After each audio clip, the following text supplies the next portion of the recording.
Hey everyone, Great Squatch here. So, Endless Vale. This is the map for trials this week of May 26th, 2023.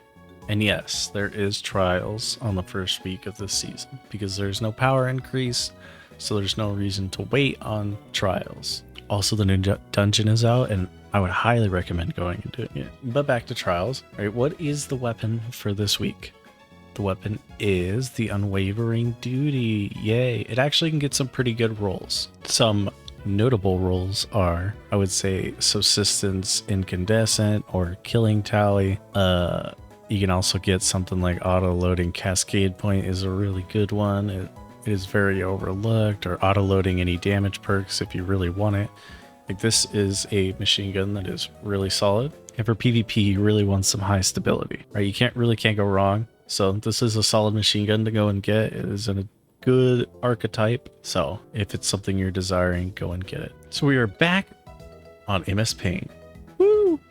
So we got spawn 1. It'll be on the screen currently right now. And we got spawn 2.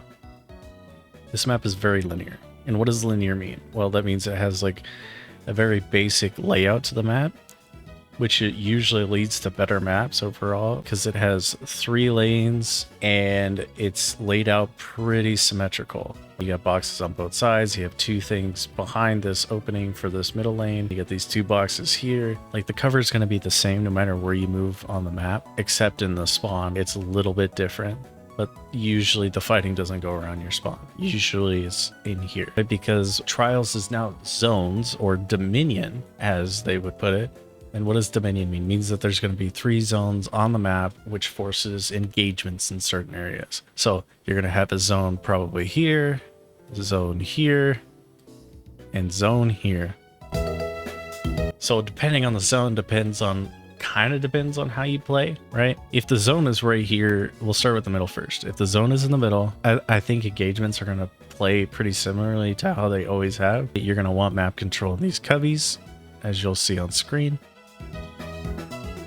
In here, I can't make it out because I suck at drawing on this. And in here, you'll want map control and having the lanes. Out here, like, you can see into the point, but you're so exposed from both sides that it's not ideal. But to let the enemy team have that point, or that place, is not ideal as well. So really, you want to take map control and control around this point. And usually during Dominion, games are pretty fast. So, you have your 10 seconds before the zone activates, and then, it's a fight for the center. It's going to be very high intensity barricades, but just know, don't just immediately slide into the middle. You need to take control of the map before you can peek the middle. So after the middle, you got this top lane, right? This one right here. Now this one's a super, super, super risky one, and I would recommend kind of the same form of attack is that you would want probably someone to sit out here, whatever side you're on. So someone sit out here, and then some people to take the control of this side if they can, right? Because if you don't take control of in here, it's going to be really hard to hold the control of B.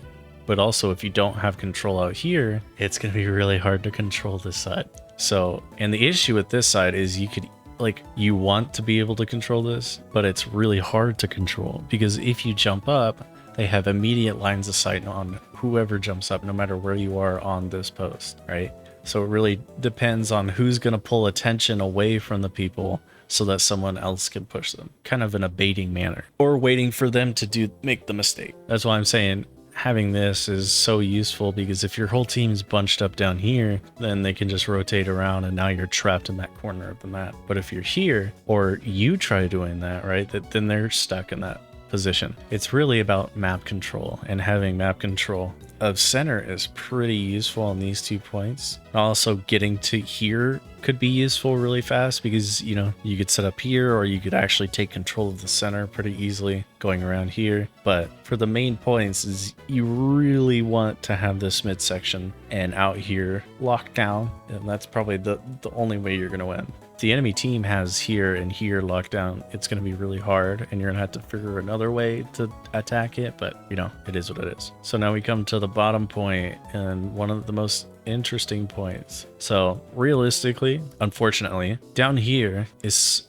pretty cramped. So my recommendation is that you should get down here as fast as possible. You spawned on this side, you want to get down here and set up, or here. Don't be the guys that just come down and sit behind your box, because what it's like tight and closed walls, and what do you think is going to happen? Well, spike nades or lightning nades or trip mines or any type of nades, you're going to get spammed out no matter what. And if you can't take control of the center part, then you're kind of screwed, right? Because like I said, this side of the map, it might not look like it on here, but it is small, real small, and it's very easy to control if you have the center here, and it's very hard to take if you're not in the center. You have 3 points of access that they could cover. That's what I'm saying. If you spawn here or even here, you want to get in here and control this area as soon as possible. Get there as fast as you can. Have control. Because even if someone flanks, because of the nature of this point, it's going to still be very hard for them to push you out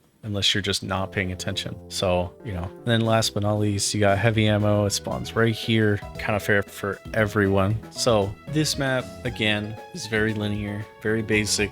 It is probably one of the better maps in D2 for trials, especially with zones. Keeps people moving, keeps people from like just holding angles. You know, another thing to watch out for on this map that I've seen a lot on this map is if the spawn point's here, you need to watch out that somebody's not floating around the corner and just gonna beam you with no time to explain. So be on the lookout for float locks on this map. But other than that, like, there's not much else to talk about on this map. I hope you guys are having fun in Season of the Deep, and that, you know, you enjoy trials as well. Don't forget the dungeon just came out. It's pretty dope, I think. That's the only reason why this video is out so late, is because I was doing the dungeon and it took way longer than I thought it would. So I hope you guys all have a good day and a good season. See you later.